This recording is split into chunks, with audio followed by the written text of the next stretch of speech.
A missing person report was filed at the Lakeside Police Station. Officer Daniel Carter, searching for the missing young man, arrived in our town. But so far, he hadn't found any leads. When he reached our station, he was exhausted. I arranged for his food and drink, and once he was refreshed, I asked him about the missing young man. Daniel Carter was from Maplewood.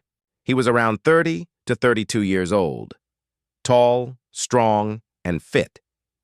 He told me the missing person report had been filed 4 or 5 days ago. The missing man's name was James Miller. He was 25 years old, fair-skinned, with brown eyes, about 5'9", weighing 170. James was missing the pinky finger on his left hand. He had a small mustache and worked at a large clothing store in Lakeside. According to the store owner, James Miller had taken 3 days off on March 12th, Wednesday, Thursday, and Friday. He also wanted the weekend off, planning to return to work on Monday. James told his Muslim co-workers he was leaving for a personal matter. He told his boss he was visiting a sick relative in Riverton. But he told his family he was going to Chicago for a job interview.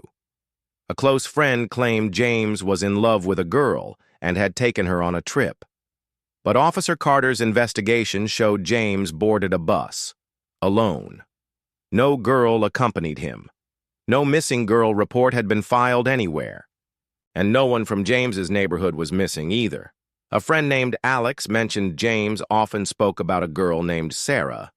But when Carter tried to track her down, he found no one by that name connected to James. Other store employees confirmed a young woman used to visit the shop. Medium height, neatly dressed, graceful in appearance. She bought clothes only from James.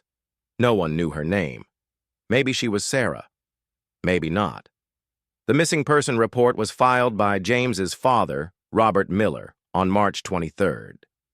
Carter confirmed James had reached our town safely. He even had proof. James had arrived on a Greyhound bus. The driver remembered him. They had met before when James bought clothes from his shop. But the mysterious girl remained untraceable. She might have been from another town, visiting Lakeside occasionally. I asked Carter if this could be linked to any feud or enmity. He shook his head. Nothing like that had come up. Carter handed me James's photo. "Keep this picture," he said. "Ask around. Maybe he'll show up. His family is distraught." James was the eldest of 3 sisters and 2 brothers. Their financial situation wasn't good. They came to the station every day. I promised Carter we would do our best. If James was in this town, we'd find him. Carter stayed one night, then left. 5 days later, the county sheriff ordered us to thoroughly investigate James Miller's case. Soon after, we found a lead. A taxi driver named Sammy remembered picking James up from the bus station. He said James was carrying a small bag and a piece of paper with an address. Sammy dropped him off near Oak Lane. James walked into a narrow alley holding that paper. In the alley stood a small convenience store. The owner and his son remembered James clearly. He had bought 2 pounds of candy and asked for Mr. Thompson's, a house. That clue led us to Thompson Manor, a large estate on the edge of town. But when I asked the caretaker and Mr. Thompson's sister if a man from Lakeside had visited them, they denied it outright. The sister slammed the door in my face, and that denial was the clearest proof James Miller had been there. It's possible the girl, supposedly named Sarah, lives in this area, and James Miller came here to meet her. Just then, a baby goat came bounding out of a doorway, lively and spirited, jumping around the alley. An elderly woman appeared, scolding the goat, struggling to catch it. The officer rushed forward, scooped the goat into his arms, and handed it to the woman. "Bless you, son," she said out of breath. "Please take it inside or it'll slip out of my hands again. My strength is all gone." The officer carried the goat into the house. I turned to the woman and asked, "Ma'am, is there a girl named Sarah living in this alley?" "My memory's not what it used to be," she replied softly. "Everything's fuzzy now." Is everything all right? Yes, everything's fine, I assured her. We just heard a girl named Sarah lives nearby. We're trying to find her house. A guest from Lakeside is staying with her, and we'd like to meet him. My daughter might know, she said. She disappeared inside. The yard was wide. A buffalo and several goats were tied beneath a tree. I waited near the doorway. Soon, she returned with her daughter. This is my daughter, Emily, she said. She might know about Sarah. Emily, seemingly educated, asked, Which Sarah are you looking for? There are 3 Sarahs in this neighborhood. We're not sure, I said. Around 20 years old. She sometimes visits Lakeside. One Sarah's only 12 or 13, Emily explained. The other 2 are around 22 and 24. It could be one of them. She gave us their addresses and we moved on. The first Sarah lived just 3 houses down the alley. Her father's name was Robert Hayes. When we knocked, a heavy-set man with a thick mustache and a deep, gravelly voice opened the door. I'm Richard Hayes, he said firmly. What do you want? Speak clearly. The officer answered. Sir, the chief here has his reasons. I asked. Do you have a bicycle? Yes, when needed, Richard replied suspiciously. What's your name, officer? He demanded. I answered. Chief Ashton, Mr. Hayes, did a guest from Lakeside visit your house about 24 or 25 days ago? No guests from Lakeside or Riverton, he said gruffly. Is there a girl named Sarah in your house? I pressed. His face darkened. Sarah's my daughter. What do you want with her? We're looking for a man named James Miller, I explained. He has a relative named Sarah. Sorry. Don't know any James Miller. With that, he slammed the door. Shady guy, the officer muttered. He's hiding something. The second Sarah's house was further down near Thompson Manor. A larger house with a spacious yard and animal pens. A well-dressed woman in her 40s opened the door, confident, sharp, her makeup neat, her expression faintly suspicious. After introductions, I asked. We know a guest from Lakeside visited you 24 or 25 days ago. What guest? She snapped. Guests come and go. Which one are you talking about? His name is James. He came here last month. I don't know any James, she said, moving to shut the door. What's your brother's name? What does he do? I asked quickly. His name's Mark Hudson. He owns a shop downtown. I jotted the name in my notebook. Her attitude was defensive, almost hostile. The neighbors were beginning to watch. I pressed again. Is your daughter's name Sarah? Does she visit Lakeside? Her irritation turned sharp. We don't discuss our daughter's names with strangers. No manners coming here asking questions. She slammed the door. The scene caused a stir. Still, something about her behavior raised my suspicions. I turned to the neighbors. One elderly woman, hair gray but eyes sharp, stood nearby. Can we talk inside? She asked quietly. Once seated, I asked, Is Nancy's daughter missing? What's her daughter's name? Her name is Sarah, she said at last. Quite fashionable, like her mother. An old man with weak eyesight hobbled in on a cane. He listened silently as she added, Seems like the chief's here because of Sarah. I showed them James's photo. This man came from Lakeside 24 or 25 days ago. Did you see him here? The woman hesitated. I heard a guest came to Nancy's house, but I can't be sure it was him.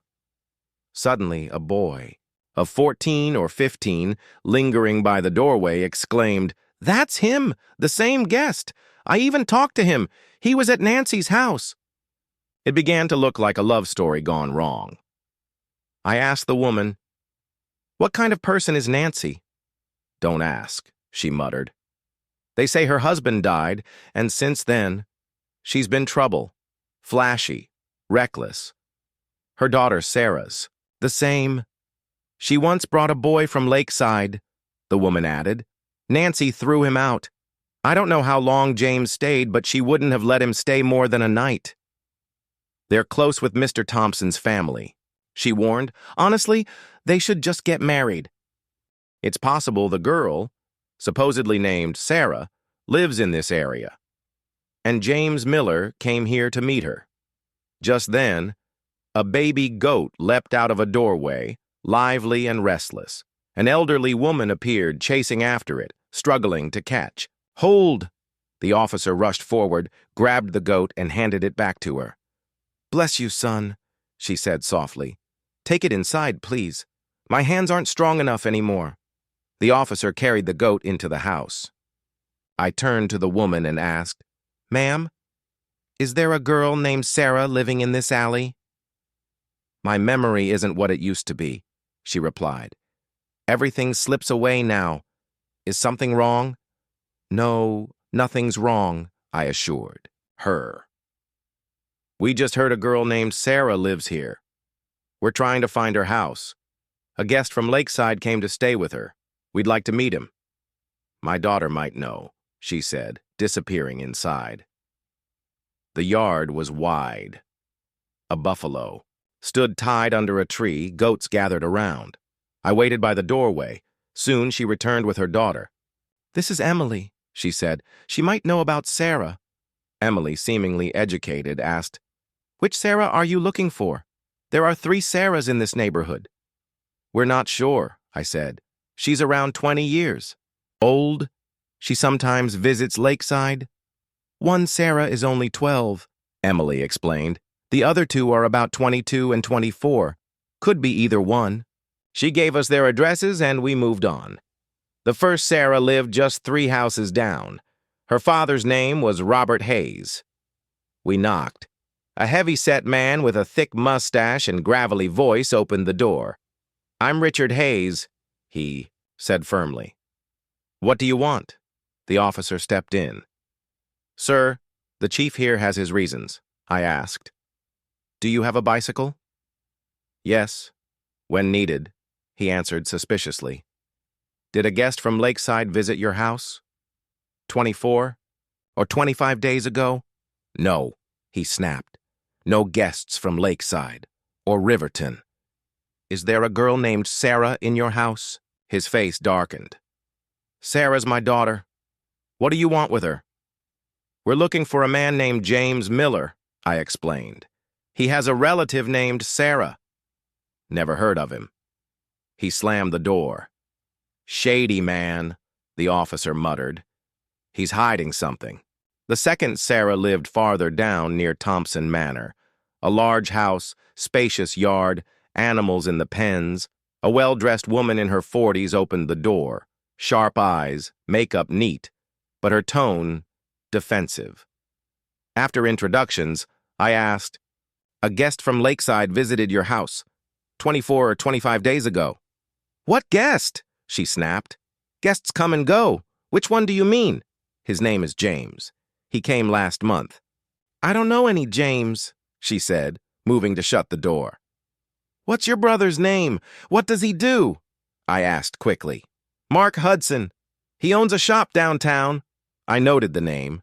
Her attitude was cold, hostile. The neighbors were watching now. "Is your daughter's name Sarah? Does she visit Lakeside?" She cut me off. "We don't discuss our daughters' names with strangers. No manners barging in here." She slammed the door. The scene stirred the street. But her behavior raised my suspicions. I turned to the neighbors. An elderly woman with sharp eyes said quietly, "Come inside." Seated, I asked, "Is Nancy's daughter missing? What's her name?" "Her name is Sarah," she admitted. "Stylish, like her mother." An old man entered slowly, leaning on a cane. The woman continued, "Looks like you're here because of Sarah." I showed them James's photo. "This man came from Lakeside 24 or 25 days ago. Did you see him?" The woman hesitated. "I heard a guest came to Nancy's house, but I can't be sure." Suddenly, a teenage boy at the doorway burst out. "That's him! That's the same guest. I even spoke to him. He was at Nancy's house. It began to look like a love story gone wrong. I asked, "What kind of woman is Nancy?" "Don't ask," the woman muttered. "Her husband died. Since then she's been trouble. Flashy, reckless. Her daughter Sarah's the same. She once brought a boy from Lakeside. Nancy threw him out.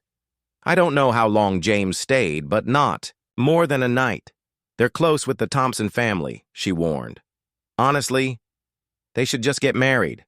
He's come from a long trip. Sit him down and serve him food," Nancy said. Sarah, visibly nervous, replied, "I'll get a plate for him." James interrupted.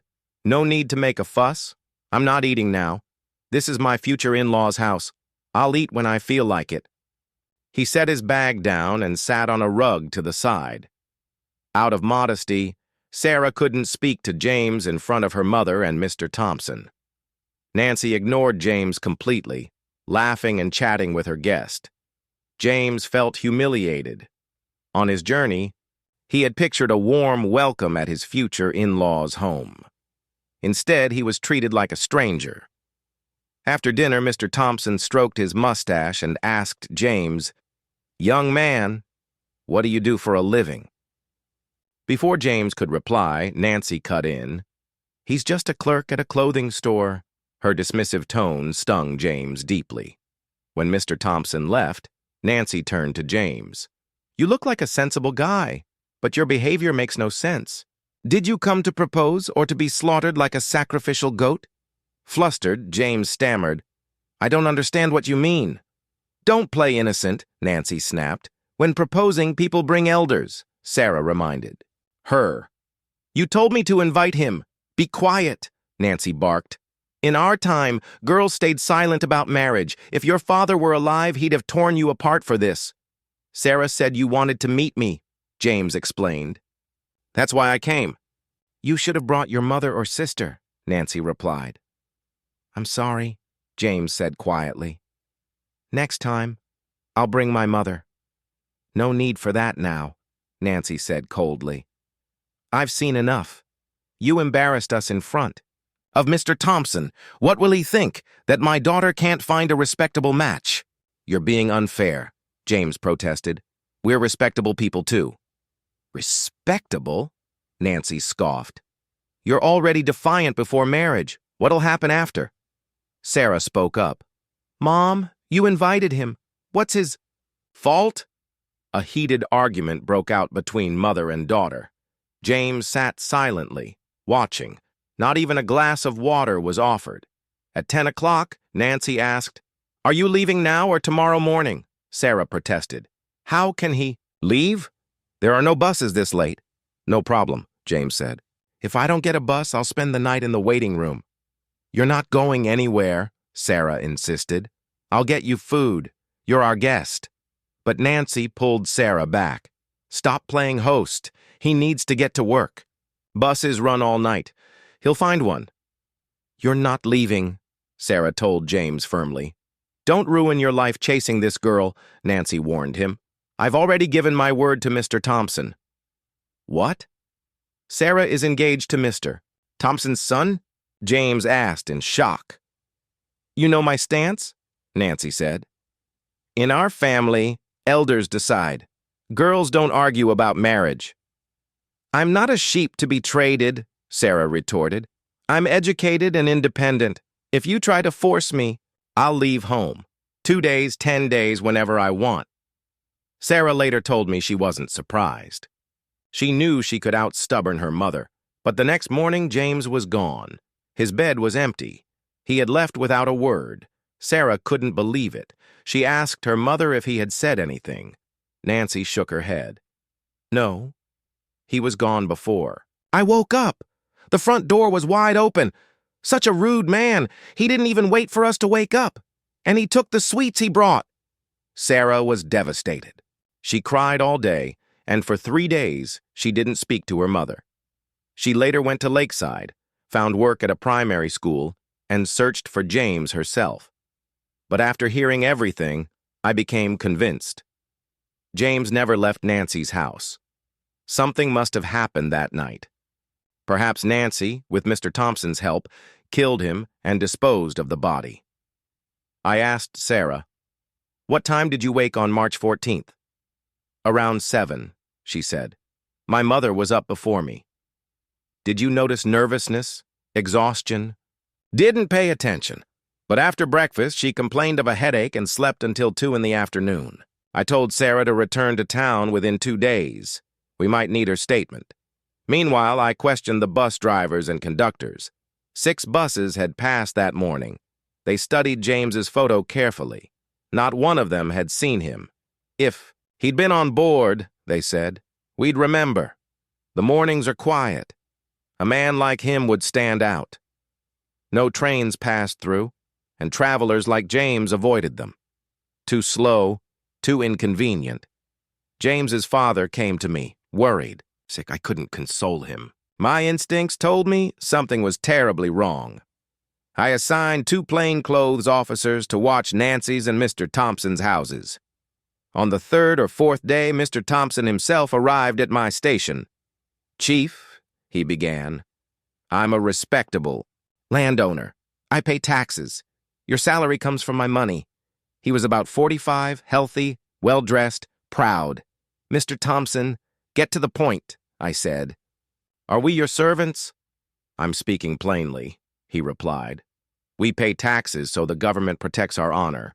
Your men are harassing people. Nancy, a widow, complains you've been troubling her and her daughters. Officers are loitering around her house," he added. "I could go to the deputy commissioner, but I came here first. Nancy's late husband was my friend. I feel responsible for her. If you have questions about her, ask me. You've already visited my estate." "Yes, I was coming to see you," I said. "It's not true we harass anyone. Our men patrol everywhere. In uniform, in plain clothes. It's their duty. I did meet Nancy and her daughter. I asked questions, but I didn't harass them. Still, don't knock on her door again," he warned. "Mr. Thompson, we don't knock without reason. And if needed, we'll knock on the deputy commissioner's door as well. I'm not asking. I'm informing you." Then I said, "On the night of March 13th, you dined at Nancy's house. A guest from Lakeside, James Miller, was there. Since that day, he has vanished." "I saw him," Mr. Thompson admitted. "Nancy told me he left the next morning. It's not her responsibility to know where he went, home or wandering. Provided it's proven he left her house," I said, fixing my eyes on him. "He's a man, not a mouse." "If he were at Nancy's, the whole neighborhood would know," Mr. Thompson insisted. "If he were alive, the neighborhood would know," I countered. His face flickered with unease. "Are you saying Nancy killed him? With someone's help?" "Perhaps. You're jumping to conclusions," he said quickly. "Be cautious before calling someone a murderer without proof. That lack of proof is the obstacle," I replied. "But rest assured, the truth will come out. I'm certain James didn't leave Nancy's house on his own. Sarah told me that on the morning of March 14th, he wasn't in his bed. Nancy claims he left early without telling anyone, even taking the sweets he brought. I've spoken to every bus driver and conductor. None saw James on their buses. My men questioned early risers in the neighborhood. No one saw him in the alley." "This doesn't mean Nancy killed him," Mr. Thompson said. "But you must know why James came to her house and his relationship with Sarah. I heard he wanted to marry her and she wanted to marry him, but her mother wanted an older man with wealth. In my opinion, James should have confronted that man." His face flushed with anger. "Who told you this?" I asked. "This is a police station. We don't reveal sources. You must know James came at Sarah's invitation, but Nancy didn't like it. She humiliated him, tried to force him out, but Sarah stood firm, threatening to leave if James was expelled. When a young daughter threatens to run away, even the strongest waver. I believe Nancy softened outwardly, but being cunning, she detained James and disposed of him before dawn." Mr. Thompson frowned. "Chief, I don't agree with your theory. Why not consider that James, heartbroken, took his own life?" "I've considered that," But people don't hide the bodies of those who commit suicide. When Mr. Thompson left the station, he seemed troubled. He'd arrived in a private cab, well-dressed, with 2 men waiting outside. The next morning, I obtained a search warrant and surrounded Nancy's house with a dozen officers. At 10 o'clock, the men of the house were at work. Nancy resisted fiercely, waving a stick, threatening to break our legs. One door was locked. She blocked the other. I ordered it forced. Open. As we entered, she struck me once before an officer disarmed her. Her curses rang out, drawing a crowd. In that chaos, I spotted a man slipping out a back room. I gave chase, revolver in hand, whistle blowing. He scrambled to climb a wall, but I yanked him down by the back of his pants. He was strong. Once, Sakai. Wrestler. He shoved, punched, tried to escape. But after a fierce struggle, we cuffed him. "What's your name?" I demanded. "I'm Elias Thompson," he panted. "Remove these cuffs or you'll regret it." "You attacked government officers," I told him. "You're under arrest. You're not above the law." Inside, I gathered Nancy, Sarah, and the maid. In the garden, the soil looked soft, freshly turned, a perfect grave. Sarah had told me her mother slept half the day on March 14th. She'd likely been awake all night. I began questioning. Sarah admitted her mother had sent Aunt Clara out that night. Clara resisted at first, but under pressure confessed she had fetched Elias. Later, she admitted she'd seen someone digging, in the garden under cover of darkness, and Nancy standing nearby. When I confronted Elias, he sneered, calling Nancy his wife. She confirmed it. Mr. Thompson, standing unnoticed in the doorway, overheard with shock. He'd believed Nancy still wanted him. We searched further. My men found blood-stained sheets, a pillowcase, and James's boots. It was clear. He'd been killed in his sleep. Elias panicked, offering bribes. 5,000, 15,000, name your price. Bury this matter. I don't trade in bodies, I said. James was a son, a brother, a man with a future. His family waits for him, believing he's alive. I will not sell their grief. Elias turned on Nancy, accusing her. Nancy broke down, pointing back at him. I only wanted James frightened. Off. He killed him against my wishes. By afternoon, the sheriff, Officer Carter, and James's father arrived. In their presence, we dug up the garden. There, we recovered James's body, alongside his bag and the box of sweets he had brought. The sight left his father wordless, broken. The investigation was complete. James Miller, murdered in his sleep. Elias Thompson delivered the fatal blow, but Nancy enabled it. In court, Elias Thompson was sentenced to death. Nancy, 10 years of hard labor.